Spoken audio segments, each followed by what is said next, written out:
Azizlarim, ishlarimiz davom etmoqda. Mana allergik dermat kasalimiz olib bo'ldi. Mana kechagi patsiyentimiz. Kecha qanday holda keluvding, o'g'lim? Og'ir ahvolda.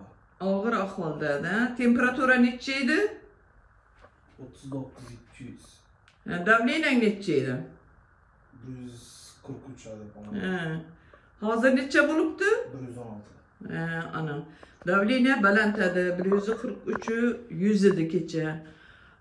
Temperatura 39 edi. Kecha bir kapnitsani olib ketding, bugun ikkinchisimi? Ikkinchisi og'ir. Kecha yaxshi uxlading, temperatura chiqmadi. Молодец. Mana shu gripp bilan, kapnitsa bilan virusni yuvmaguncha ketmaydi azizlarim. Avvalam aytganman.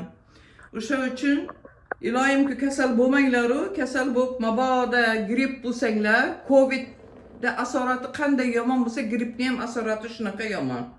Bemalol lecheniya olishlaring mumkin, kelib murojaat qilishlaring mumkin. Telefonlar yozilgan. Sog'lik, salomatlik hammalaringizni yaxshi ko'raman azizlarim. Sog'lik, salomatlikda ko'rishguncha.